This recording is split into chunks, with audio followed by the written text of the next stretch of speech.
எதைச் செய்தாலும் உடனே பலன் கிடைக்க வேண்டும் என்ற மனப்பான்மை சில சமயங்களில் நம்மை ஏமாற்றமடையச் செய்யும். இந்த வரி நாம் ஒரு காரியத்தை செய்யும்போது அதன் பலன் உடனடியாக கிடைக்க வேண்டும் என்று எதிர்பார்க்கும் மனநிலையை பற்றி கூறுகிறது.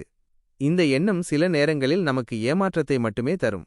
ஏனென்றால் எல்லா காரியங்களுக்கும் வெற்றி உடனே கிடைத்து விடுவதில்லை.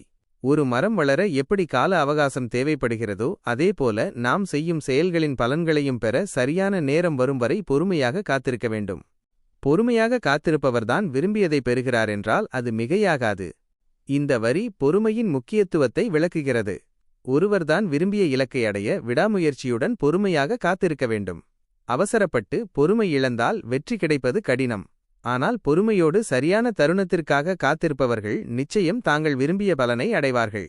இது ஒரு மிகைப்படுத்தப்பட்ட கருத்து அல்ல, மாறாக யதார்த்தமான உண்மை என்பதை இந்தின் அவசியத்தையும் உடனடி பலனை எதிர்பார்த்தால் வரும் ஏமாற்றத்தையும் ஆழமாக எடுத்துரைக்கின்றன. இந்த வீடியோ உங்களுக்கு பிடித்திருந்தால் மறக்காமல் ஒரு சப்ஸ்கிரைப் செய்து உங்கள் நண்பர்களுக்கும் பகிர்ந்துவிடுங்கள். உங்களுடைய ஆதரவு எங்களுக்கு மிகவும் முக்கியமானது.